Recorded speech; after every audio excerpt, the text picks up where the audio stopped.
Just a paperwork mix-up, she assured me as my deportation loomed. But the US's investigation revealed she'd been filing false reports about my employment for months. The email trail showed her planning to hire her niece for my position. When ICE raided my apartment, at 5:47 a.m., they broke down my door. 6 ICE agents in tactical gear, weapons drawn, screaming commands in English that my terror-frozen brain couldn't process. I was on the floor in my pajamas, hands zip-tied behind my back, when one of them finally said the words that made everything clear. "You're under arrest for visa fraud and illegal employment."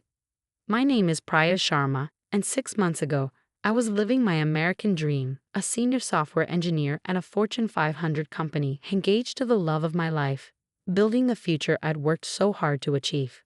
Today, I'm fighting deportation because my boss, Miranda Whitfield, decided her niece deserved my job more than I did.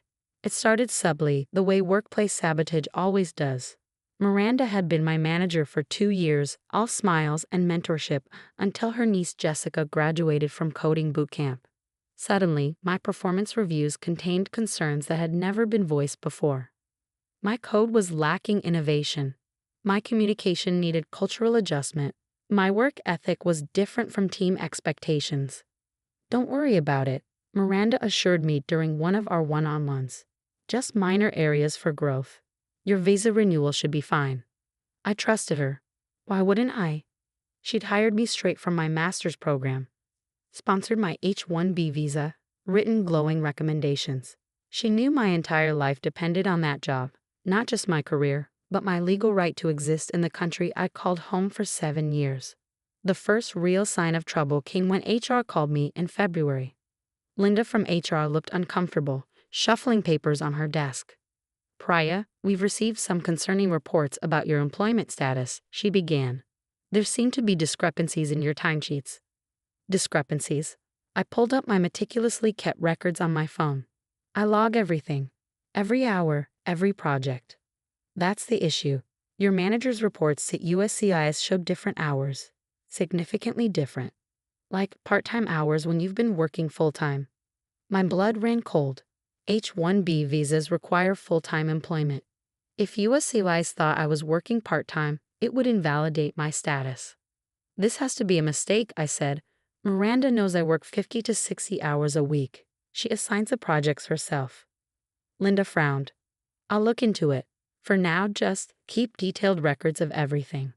I started documenting obsessively.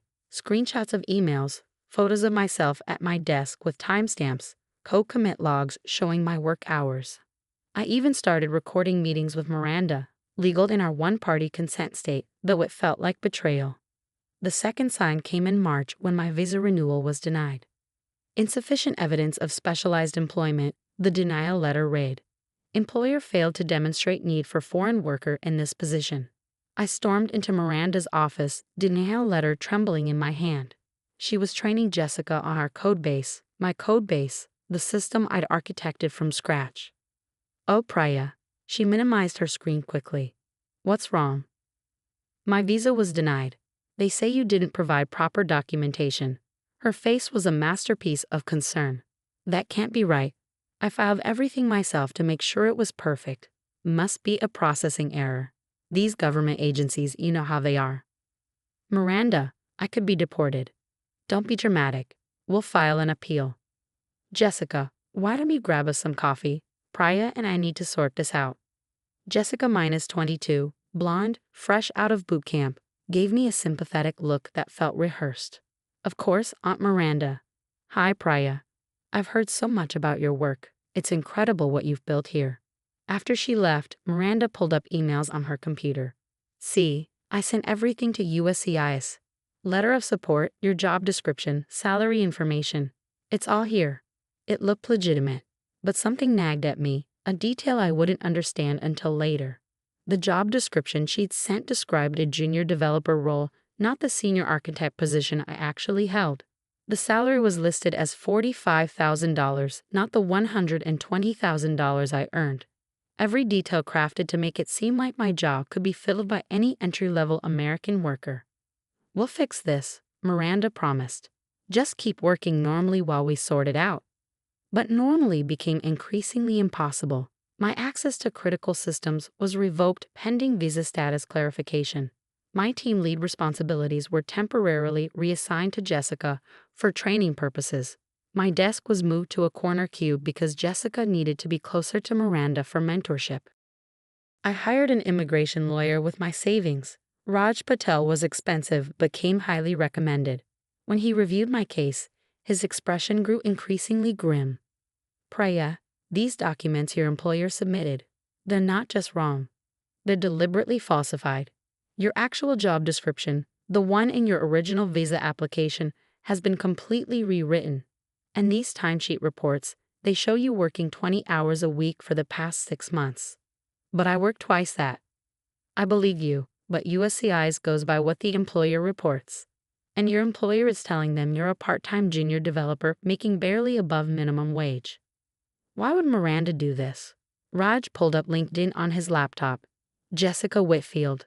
Started at your company 2 months ago as senior software architect. That's your title, isn't it? The pieces clicked.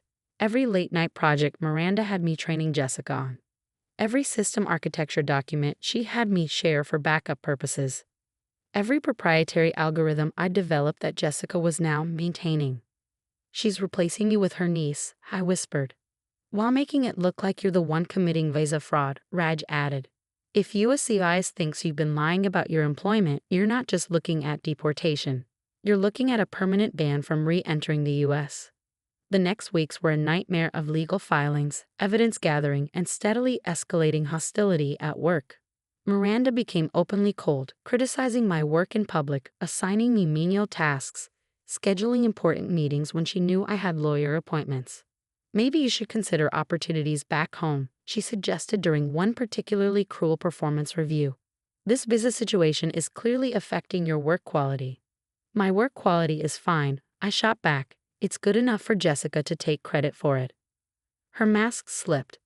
Jessica is a talented developer who doesn't require expensive visa sponsorship. She's also family, which means she's loyal.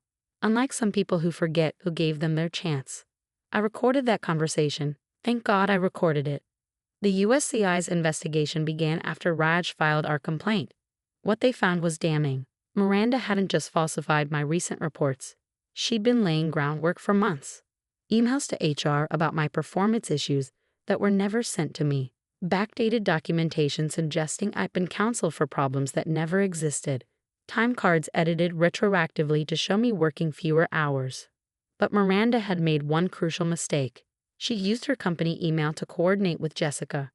Mom says you're ready to take over the neural network project, one email read. Priya won't be an issue much longer. Can't wait to officially start. Jessica had replied.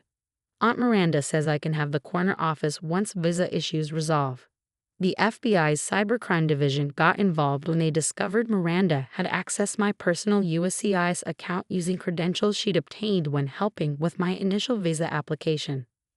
She'd been monitoring my status, even submitting false documents in my name to make it look like I was complicit in the fraud. The raid on my apartment happened before the investigation concluded. Someone, we later learned it was Miranda, had reported me as an illegal immigrant engaged in unauthorized employment. ICE doesn't wait for investigations. They act on tips, sort out truth later. Those 20 minutes on my apartment floor, surrounded by armed agents, were the longest of my life. My fiancé James arrived as they were loading me into the van. She's here legally, he shouted, showing them our meticulously organized visa documentation. This is a mistake. Tell it to the judge, one agent replied, slamming the van door. I spent 72 hours in detention before Raj could get me released. 72 hours in a concrete cell, wearing a uniform that marked me as criminal, listening to the sobs of others caught in a system's web. My cellmate was a grandmother who'd been here 30 years, grabbed in a workplace raid because her green card renewal was delayed. They don't see us as people, she told me, just problems to be solved by removal. When I finally got out, the real bombshell waited. The USCIS investigation had uncovered everything. Miranda had done this before, to 2 other H-1B holders in the past 5 years. Each time, a family member had mysteriously become qualified for the job just as the visa holder's status was sabotaged. Each time, She portrayed herself as the helpful manager trying to navigate unfortunate immigration issues. Her previous victims had been deported before they could fight back. I was the first to lawyer up, the first to document, the first to fight. The FBI arrested Miranda at the office. I wasn't there. She banned me from the premises for security reasons, but coworkers sent videos. Miranda in handcuffs, screaming about ungrateful foreigners stealing American jobs. Jessica crying, insisting she hadn't known, that she just wanted to work with her aunt. The investigation revealed the full scope. Miranda had taken kickbacks from Jessica's father, her brother, for getting his daughter a six-figure job she wasn't qualified for. They planned to do the same for another nephew the following year, targeting my Indian colleague who was also on an H-1B. It's not illegal to hire family, Miranda's lawyer argued at her trial. And it's not illegal to report genuine concerns about an employee's performance. But the prosecutor had receipts. Every falsified document, every backdated email, every fraudulent USCIS filing. Most damning was the recording I'd made of Miranda admitting Jessica was family and that I should leave the country. This wasn't nepotism, the prosecutor said. This was a deliberate campaign to destroy illegal immigrants' life for personal gain. Ms. Whitfield weaponized the immigration system, knowing that any irregularity could result in deportation.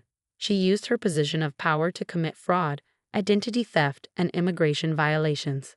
Miranda was convicted on 12 counts, including visa fraud, identity theft, and making false statements to federal agents. She got 8 years in federal prison. Her brother was convicted as an accomplice. Jessica, who cooperated with authorities and genuinely seemed horrified when she learned the full truth, got probation and community service. But my victory in court didn't immediately solve my problems. My visa status was in limbo. The company, terrified of liability, had terminated me without prejudice during the investigation. No job meant no valid visa status, even though the fraud wasn't my fault. The system doesn't care about fairness, Raj explained. You're out of status. Period. I had to leave. After 7 years, an engagement, a career, a life built carefully within every legal boundary, I had to go back to India and reapply from scratch. The departure was voluntary, better than deportation, which would have carried a 10-year ban. But it felt like exile. James offered to marry me immediately, to file for a spouse visa, but I was too proud, too hurt, too afraid that even marriage would be seen as fraud after everything Miranda had put in my file. I need to do this right, I told him at the airport. I need to come back on my own terms, not running from her lies. 6 months. That's how long it took to clean up Miranda's mess, to get new visa approval, to find a company willing to sponsor me despite the complications in my history. 6 months of 3 a.m. video calls with James, of restarting my career in Bangalore, of fighting to prove I deserved what I'd already earned. The day I returned to the U.S., legally, with a visa that Miranda couldn't touch from prison, felt like victory. The tech company that hired me had followed my case, horrified that such talent could be lost to bureaucratic sabotage. They offered me a senior architect position with a clear path to green card sponsorship. We value engineers, not their birthplace, my new manager, David, said during orientation. What happened to you was unconscionable. It won't happen here. I married James 6 months later. Not for papers, my visa was secure, but because surviving Miranda's sabotage had taught us both that tomorrow isn't guaranteed. Why wait to build the life we wanted? At the wedding, my former colleague Emmett gave a toast. He'd been Miranda's next target, the investigation revealed. My fight had saved him from the same fate. To Priya, he raised his glass, who refused to be erased. Miranda serves her time in federal prison. I get updates occasionally from former coworkers. She maintains her innocence, claims she was protecting American jobs from unqualified foreigners. She's banned from holding any position of authority over visa workers upon release, a small justice for the career she destroyed. Jessica reached out once, a long email full of apologies and explanations. She genuinely believed she was qualified, genuinely thought I was struggling at work based on her aunt's lies. She's in therapy, she said, processing how family loyalty was weaponized to hurt innocent people. I didn't reply, but I hope she's learned. The experience changed me. I document everything now, every meeting, every conversation, every assignment. I know my rights, know immigration law better than some lawyers. I mentor other visa holders, teaching them to protect themselves from the Miranda Whitfields of the world. Trust but verify, I tell them. And always, always keep receipts. Because the truth is, Miranda wasn't unique. She was just careless enough to get caught. For every Miranda in prison, there are dozens operating carefully, legally, using the complexity of immigration law to terrorize workers who can't fight back, who know that visa holders will accept abuse rather than risk deportation, who weaponize bureaucracy for personal gain.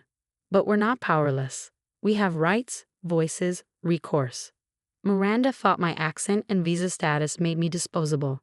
She learned that immigration doesn't determine worth, that temporary status doesn't mean temporary humanity. I'm still here, still coding, still building, still contributing to the country I chose and that chose me back. Despite Miranda's best efforts, my green card application is processing smoothly. My team values my work. My marriage is strong. Miranda stole 2 years of my life, but she gave me something too. The knowledge that I could survive anything the system threw at me. That my worth wasn't determined by a visa stamp. That belonging isn't granted by managers or bureaucrats, but earned through resilience, integrity, and refusing to be erased. From her prison cell, Miranda can see the walls she built to keep me out. From my corner office, earned honestly this time, I can see the bridges I built to return. I know which hue I prefer,